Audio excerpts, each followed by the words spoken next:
Irmãos, nós chegamos na 5ª semana de uma série de mensagens denominada Contra a Cultura, a vida sob a perspectiva do Reino de Deus. Essa série de mensagens ela foi pensada baseada no capítulo 5 do Evangelho de Mateus, onde nós vemos o sermão mais conhecido de Jesus, que é o Sermão do Monte. O sermão onde Jesus ele prega ali naquele monte as verdades, a realidade a respeito do reino de Deus. E nesse sermão, o Senhor Jesus ele faz 8 afirmações a respeito daqueles que são seguidores de Jesus, daqueles que nasceram de novo e vivem para a glória de Deus. Onde nós destacamos essas afirmações que são conhecidas como as bem-aventuranças. Bem-aventurado significa ser feliz, pleno, aqueles que são dignos de serem congratulados. E o Senhor Jesus, ele fala sobre essas verdades. Então, logo, as bem-aventuranças apontam para o caminho para a felicidade, o caminho da felicidade. E nós vemos, a partir desse sermão de Jesus, que viver para a glória de Deus e ser feliz não são coisas antagônicas. Mas o que o Senhor Jesus ele faz é nos mostrar o verdadeiro significado de ser feliz. O que significa verdadeiramente ser feliz. Que viver para a glória de Deus significa derrubar os nossos ídolos, derrubar as ilusões a respeito da felicidade, derrubar ídolos que, ao contrário do que esses ídolos prometem, a verdadeira felicidade não está no ter, não está na aprovação, a partir de onde eu moro, com quem eu me relaciono, o tipo de carro que eu ando, a roupa que eu visto, que o poder, que o ter, nada disso traz verdadeira felicidade. Mas a verdadeira felicidade consiste em viver para a glória de Deus, encontrar em Jesus Cristo o verdadeiro sentido e significado para a nossa existência.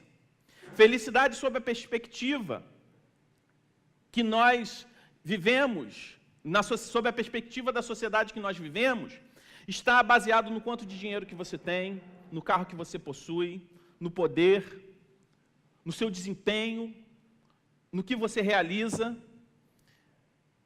Mas a felicidade, segundo Jesus, está baseado naquilo que nós somos em Cristo. Então, Jesus mostra alguns paradoxos. Sob o ponto de vista humano, Jesus apresenta afirmações paradoxais com o conceito de felicidade que o mundo oferece. Porque o Senhor Jesus ele vai falar que feliz é aquele que é pobre de espírito. E ser pobre de espírito significa reconhecer a nossa falência moral diante de Deus, diante de um Deus que é santo. Feliz de verdade são aqueles que choram. É algo antagônico com o que a sociedade propõe. Mas o Senhor Jesus fala que a verdadeira felicidade consiste em, primeiramente, chorar pelos nossos pecados. Quando nós reconhecemos a nossa falência moral, que é a primeira bem-aventurança, e olhamos para um Deus que é santo, a única atitude digna que nós temos é chorar e se arrepender dos nossos pecados. Se arrepender, chorar pela nossa natureza pecaminosa. A felicidade consiste em ser manso, em ser humilde. A felicidade consiste em compreender o que é a justiça, o que é a verdade, e ter apetite por isso, ter fome e sede por justiça. E nós vimos essas 4 bem-aventuranças, até a última semana, que estão relacionadas ao nosso relacionamento com Deus. São verdades, são afirmações que dizem respeito ao nosso relacionamento com Deus. Ser humilde, ser manso, chorar pelos pecados, compreender a verdadeira justiça que vem de Deus e ansiar por ela. E a partir dessa 5ª bem-aventurança, nós vemos que o Senhor Jesus ele passa para uma outra etapa das 8 bem-aventuranças. Ele divide essas 8 bem-aventuranças em 2 partes. A partir dessa, o Senhor Jesus começa a falar afirmações, verdades a respeito do nosso relacionamento com o próximo. O que o Senhor Jesus está falando são os efeitos do novo nascimento no nosso relacionamento com outras pessoas. Porque a salvação ela é dinâmica, nós conhecemos a Deus, nos encontramos com Ele, somos salvos por Deus, e isso provoca em nós uma mudança que vai interferir no nosso relacionamento com Deus e também no nosso relacionamento com o próximo. E o Senhor Jesus, ele começa nessa quinta bem-aventurança a falar sobre o nosso relacionamento com o outro, como o que nós fazemos. Então, aí nós tiramos uma primeira verdade, uma primeira lição do sermão de hoje. Primeiro, o Senhor Jesus fala quem nós somos diante de Deus. Aí, a partir de agora, ele vai falar sobre aquilo que nós fazemos pelos outros. Então, o ser vem antes do fazer. Essa é a primeira verdade que nós podemos tirar olhando para as 8 bem-aventuranças. Que não adianta eu fazer se isso não for fruto daquilo que eu sou diante de Deus. O que isso significa? Isso significa que, como o profeta Isaías fala lá no Antigo Testamento, que as nossas obras de justiça são como trapos de imundície. Ou seja, aquilo que nós fazemos, por mais atitude que sejam as nossas obras, por mais nobre que sejam as nossas realizações, por maior benefício que traga as nossas obras, se não forem fruto de novo nascimento, diante de um Deus que é completamente santo, justo e bom, as nossas obras não valem nada. Existe muita gente que não crê em Deus, que até mesmo se opõe ao Evangelho, fazendo coisas fantásticas para o bem da sociedade. E de alguma forma pessoas vão ser beneficiadas por isso, pessoas vão ser ajudadas. Mas diante de Deus, isso não vale nada. Não, essas obras não impressionam a um Deus que é santo, justo e bom. Da mesma forma, quando o Senhor Jesus ele divide as bem-aventuranças nessas duas partes, a respeito do nosso relacionamento com Deus e fala também sobre aquilo que nós fazemos para o outro, o Senhor Jesus está falando aqui aquilo que nós vemos lá no livro de Tiago, que a fé sem obras, ela é morta. Então o Senhor ele está falando que da mesma forma não adianta a gente fazer e não crer. Também a nossa fé, quando ela não é materializada em obras, ela está com problemas, ela está doente, ela é morta. Então, o ser vem sempre antes do fazer. O Senhor Jesus, antes de fazer 4 afirmações a respeito daquilo que nós fazemos pelo próximo, ele primeiro fala como nós devemos nos relacionar com o Pai, a forma como nós devemos nos relacionar com o Senhor, que é reconhecer quem nós somos e reconhecer quem Deus é. Essa é a primeira lição que a gente tira. Então o Senhor Jesus ele vai falar sobre esse relacionamento da sua igreja, do seu povo com a sociedade. Porque Deus ele revela o seu caráter santo através da igreja. As pessoas conhecem a Deus através da pregação do Evangelho.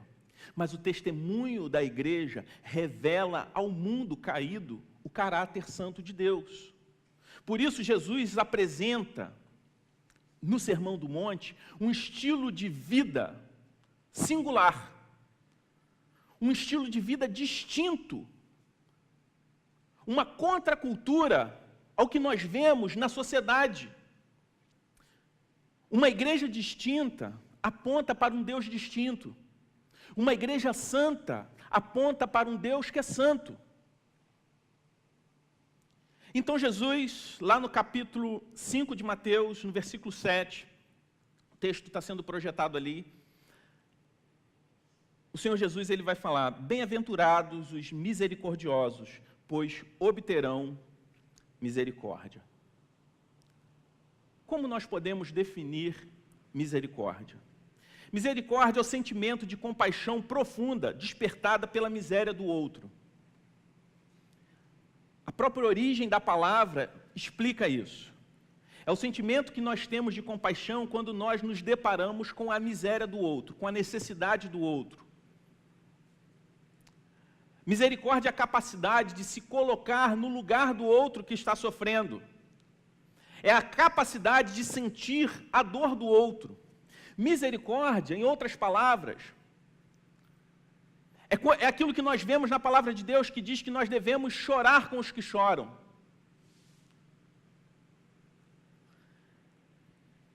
E a misericórdia é uma das marcas que mais nos distingue como cristãos.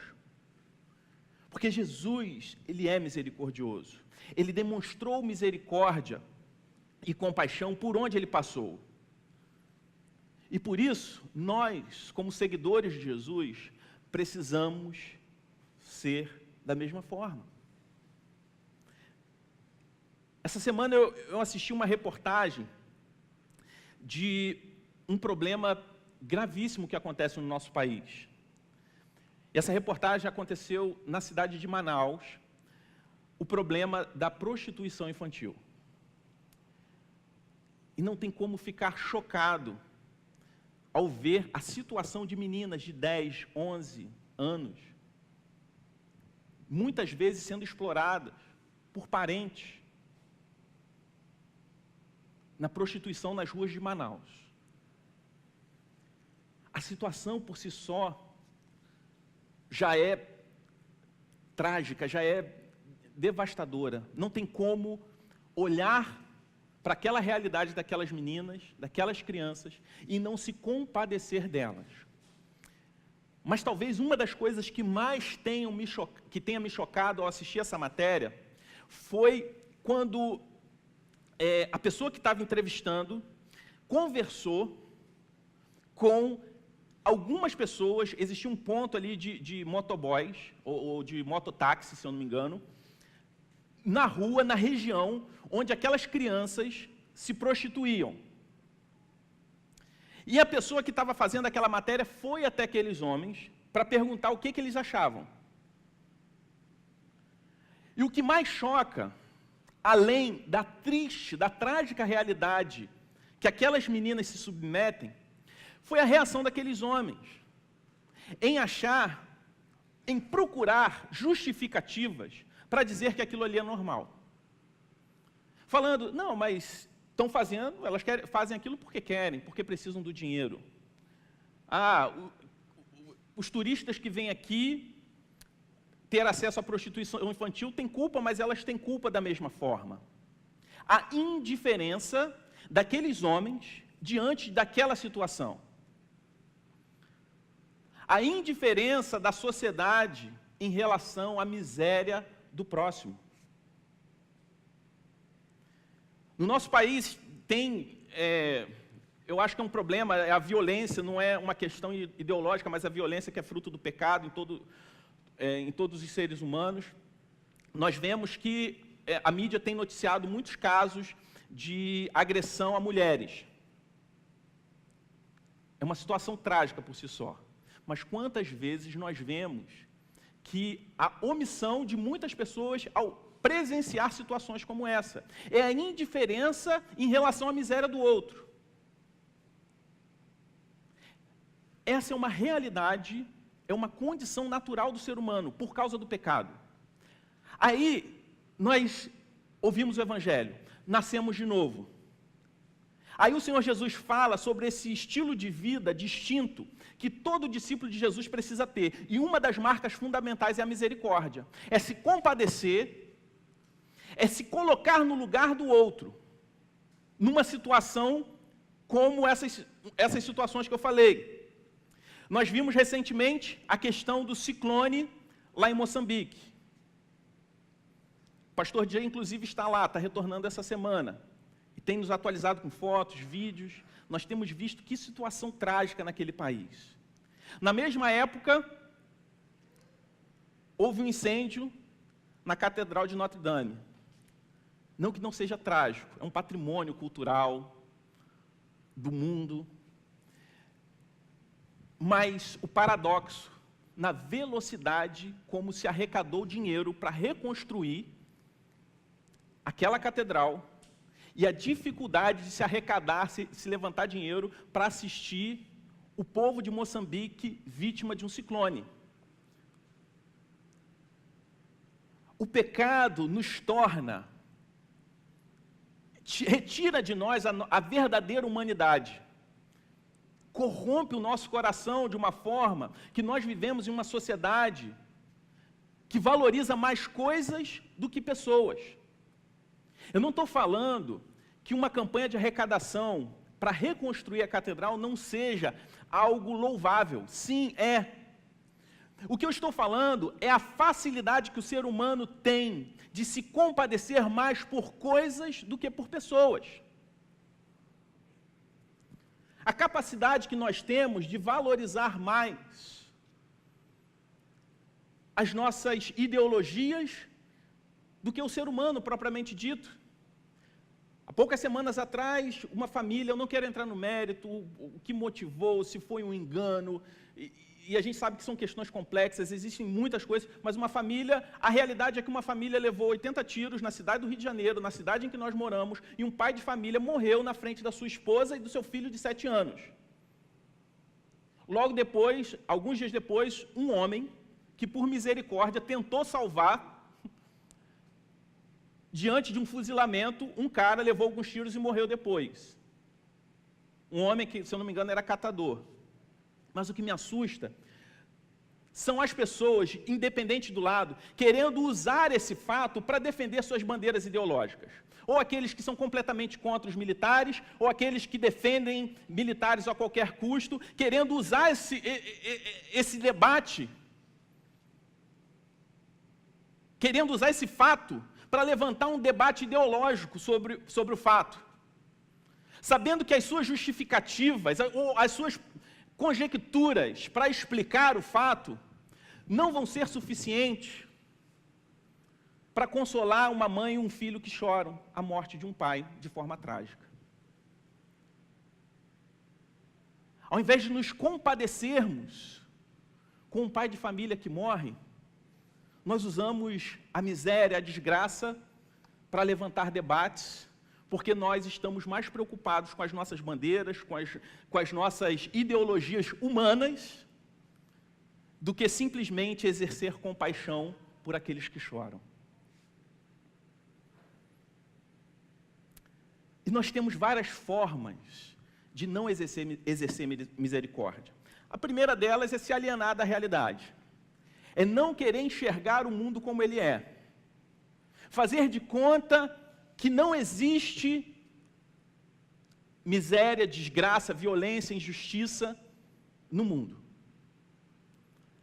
A outra forma é se juntar apenas a iguais. E a igreja é justamente uma contracultura a essa realidade que a gente vive. A gente estava tendo aula de novos membros agora e a gente estava falando que um dos lemas da Igreja do Redentor é uma igreja para todos. É o nosso desafio de ser uma igreja para todos. Nós não queremos ser uma igreja segmentada por classe social. Nós queremos ser uma igreja para todos. A beleza do Evangelho está em Jesus Cristo derramar seu sangue para unir pessoas de diferentes realidades, não só do ponto de vista social, mas de todas as formas, como família. E nós temos as nossas fugas, as nossas desculpas, muitas vezes egoístas, para não exercer misericórdia. Estabelecemos causas, militamos por causas que só interessam a mim, mas que são indiferentes ao outro. Pessoas que, por exemplo, valorizam mais coisas criadas do que o próprio Deus, do que as pessoas que são a obra-prima da criação de Deus. A gente vive numa sociedade onde muitas pessoas valorizam mais os animais, que precisam sim ser cuidados. A palavra de Deus fala que nós precisamos cuidar da criação de Deus, mas colocamos, por exemplo, animais atribuímos valor a um animal igual ou maior do que a de um ser humano. É uma fuga para não exercer misericórdia.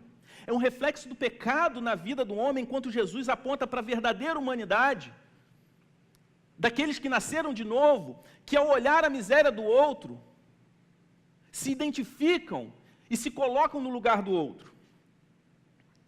Por isso nós pecamos, irmãos, quando nós somos indiferentes ao sofrimento do outro, seja ele quem for.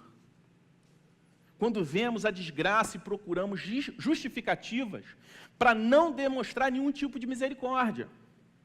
As nossas orações, por exemplo, revelam o nosso nível de misericórdia. Quantas vezes nós gastamos muito tempo orando só pedindo para a gente mesmo? O quanto da nossa oração é a respeito somente da gente mesmo?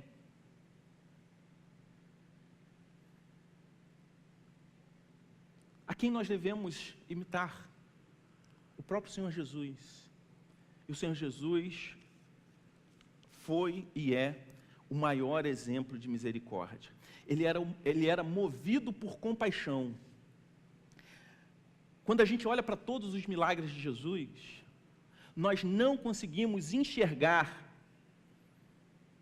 um milagre sequer realizado para Ele mesmo, que Jesus tenha realizado para Ele mesmo. É interessante que eu vi um pregador, há um tempo atrás, um pregador da teologia da prosperidade, querendo construir uma teologia de que Jesus era rico, como se a condição social de Jesus importasse o objetivo principal é o fato que Jesus é o Cristo, o Filho de Deus. Mas ele querendo construir uma teologia em cima disso. E ele falou, claro que algo que não se sustentava pela palavra de Deus, mas a partir de conjecturas. Aí ele diz que Jesus, sendo Deus, e ele era filho de carpinteiro, provavelmente ele era carpinteiro também. Então ele nasceu sendo carpinteiro. A profissão de carpinteiro naquela época equivalia a um engenheiro de hoje em dia. E pensa só, Jesus sendo Deus, um carpinteiro tinha que fazer uma mesa. Naquela época não tinha serra elétrica, não tinha nada disso. O cara levava semanas fazendo uma mesa. Jesus, como Deus, ele instalava o dedo e aparecia uma mesa. Então a produção de Jesus era mais rápida. Provavelmente Jesus era milionário por causa disso. Procura na internet, você vai achar. Eu não vou falar o nome do santo, mas existe essa pregação. Irmãos, a gente olha para as Escrituras, nós não enxergamos, nós não achamos um milagre sequer de Jesus que era para o benefício próprio. Pelo contrário, quando a gente vê Jesus se encontrando com o cego, quando a gente vê Jesus se encontrando com pessoas que sofriam, embora muitos dos seus milagres fossem sinais do reino de Deus, como, por exemplo, o milagre de transformar água em vinho, mas nós vemos que quando ele ia fazer algo por alguém, a palavra de Deus diz, e movido por íntima compaixão, Jesus então tocou naquele cego. Quando Jesus chega no funeral do seu amigo Lázaro, e olha para a família de Lázaro e as pessoas chorando, a palavra de Deus repete essa mesma afirmação, e movido por íntima compaixão.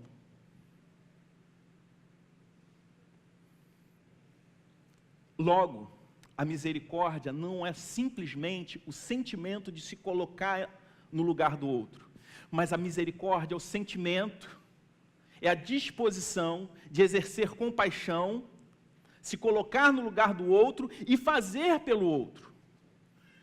A misericórdia não é um sentimento que você se coloca no lugar de quem sofre e você é consumido por esse sofrimento, se torna alguém depressivo, para baixo, perde a esperança, porque o mundo é cheio de gente sofrendo e você vai sofrer com todo mundo e seu mundo vai acabar por isso. Não é. A misericórdia é um sentimento que nos leva a agir. Não é um sentimento que nos paralisa, mas é o combustível que nos leva a fazer por alguém. Ser misericordioso, meus irmãos, não significa que você vai resolver todos os problemas da humanidade. Não fique pensando que você vai se transformar num super-herói e que você vai resolver o problema de todo mundo, porque você é misericordioso, você vai sofrer pelos que sofrem, o mundo está cheio de desgraça, e esse sentimento tem que me mover a fazer algo por alguém, então isso significa que eu vou ter que resolver o problema de todo mundo. Não. O Senhor não te chamou para resolver todos os problemas da humanidade. Mas essa certeza de que você não é capaz de resolver todos os problemas da humanidade não pode fazer com que isso te paralise e você não faça para aqueles que você pode fazer. Nós não somos cobrados por não ter resolvido aquilo que nós não poderíamos resolver. Nós seremos cobrados quando nós nos omitimos de fazer aquilo que poderíamos ter feito e não fizemos. A palavra de Deus, lá no livro de Gálatas, no capítulo 6, versículo 10, diz: portanto, enquanto temos oportunidade, façamos o bem a todos, especialmente aos da família da fé. O que Paulo está falando aqui? Toda oportunidade que você tiver, que aparecer à sua frente, e você tiver a oportunidade de fazer o bem, faça. Principalmente aos da família da fé. Por quê? Porque como nós podemos demonstrar o amor ao mundo se somos incapazes de demonstrar amor aos nossos irmãos? Demonstrar amor prático àqueles que nós chamamos de irmão, aqueles que nós congregamos como família. Paulo fala que, tendo oportunidade, nós devemos fazer o bem a todas as pessoas, sem distinção, principalmente aos da família da fé. Como podemos exercer misericórdia com os de fora se não somos capazes de exercer misericórdia com os de dentro? Talvez você não tenha condições de dar um carro de presente para alguém que anda a pé. Mas quantas vezes nós deixamos de dar carona a alguém que nós poderíamos dar carona? Talvez você não tenha dinheiro para comprar um carro. Dá um carro de presente para alguém.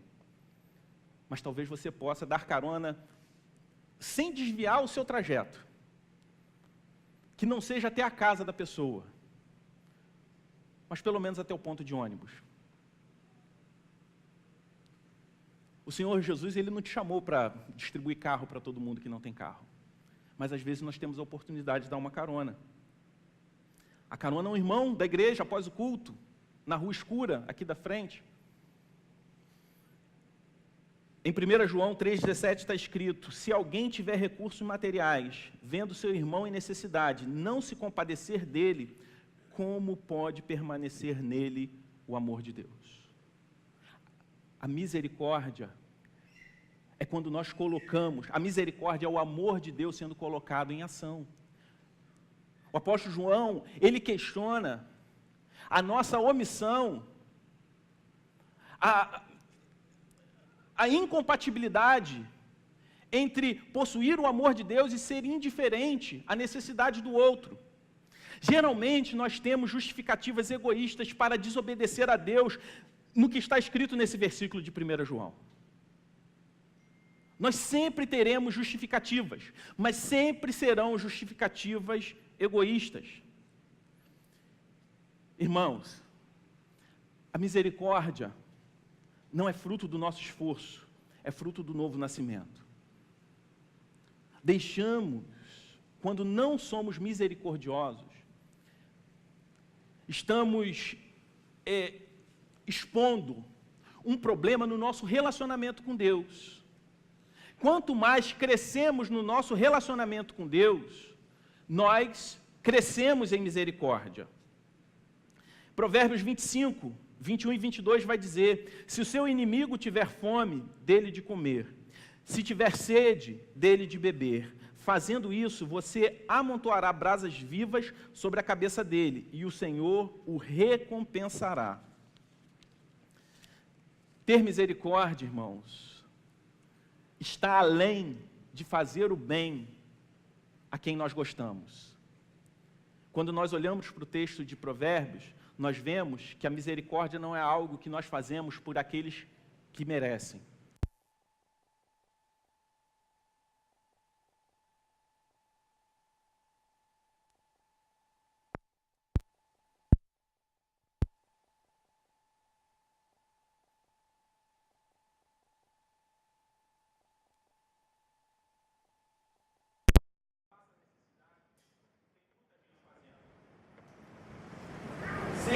misericordioso implica em perdoar e pedir perdão. Vencer o orgulho. Ser misericordioso significa fazer o bem por aqueles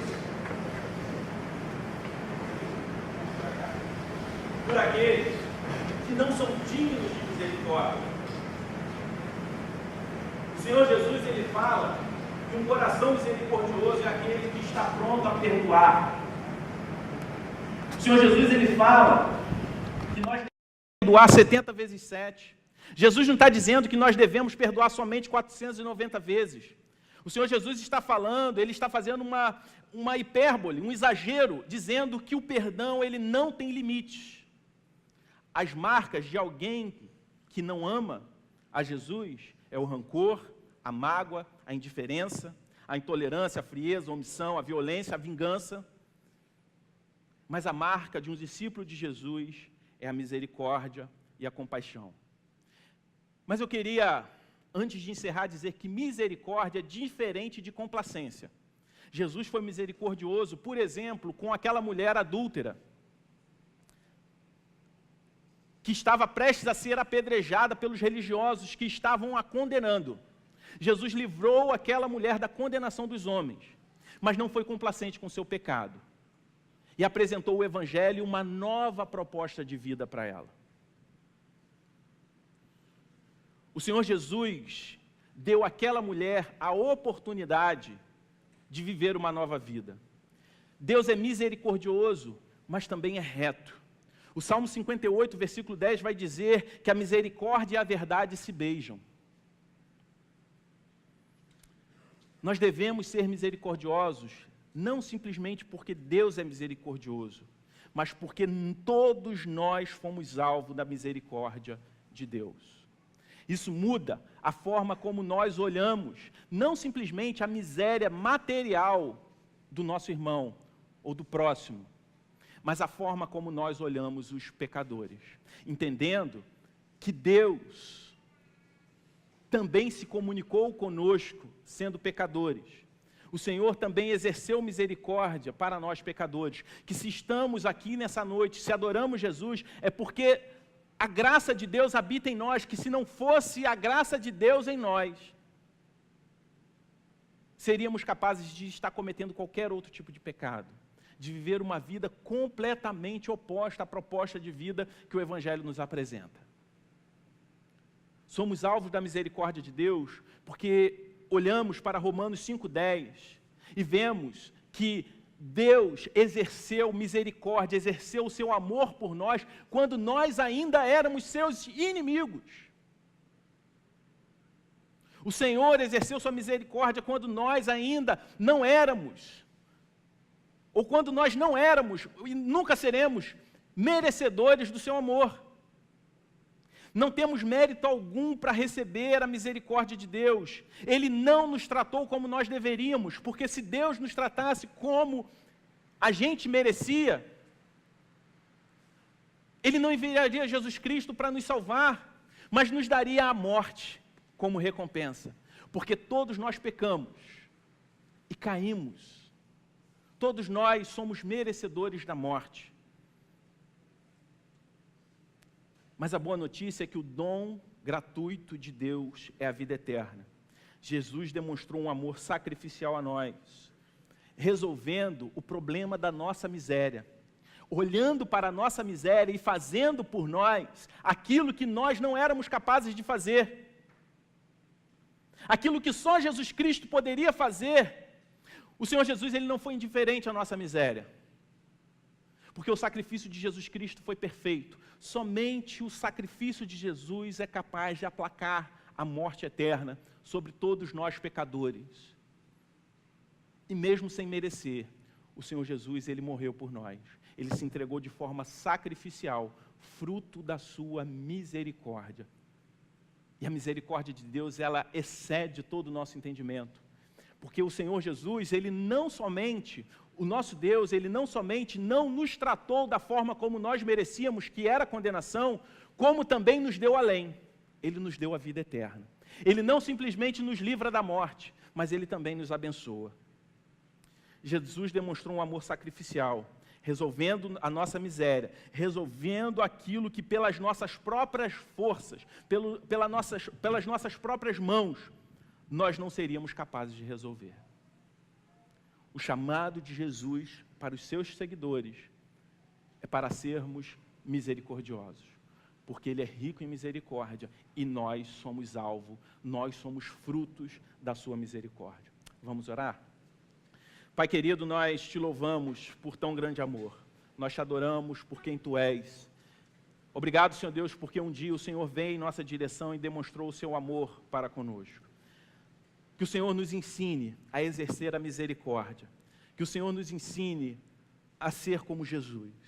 Se porventura, Senhor, há pessoas aqui que ainda não compreendiam a sua misericórdia para com eles, que o Senhor abra esses corações, abra essas mentes e que elas possam ter um encontro real e vivo contigo nessa noite.